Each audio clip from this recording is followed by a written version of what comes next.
काहे पीछा करेला डेली डेली का करी जब सेट पिया हमर सहेली फुसलावा जमी मुहम्मा के तोड़ देंगे हम।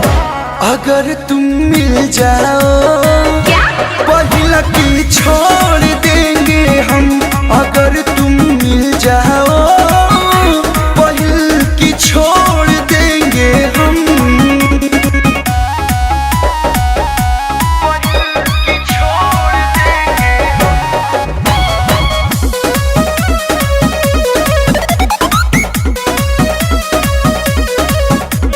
मिंगल होके सिंगल कहेला टका कम। एगो पका है ना रहेला कैसे ट्रस्ट हम कली तू रोज लभर बदलेला। ट्रस्ट में बेबी काहे? हमके बॉयफ्रेंड अपन बना लो ना हो बात टालो ना हो यह जमालो ना हो। प्यार करने से पहले हाथ जोड़ लेंगे हम। अगर तुम मिल जाओ पटाना छोड़ देंगे हम।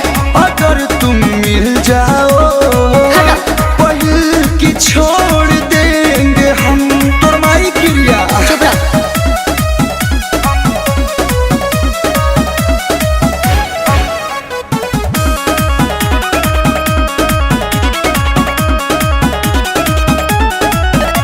गारंटी बा धोखा न देबा हो बेतानी हमरे से शादी कर लेबा हो। टिक दी। डाली मुश्किल में हमके दिल दूसरा से ए बाबू लगा तो न लेबा हो।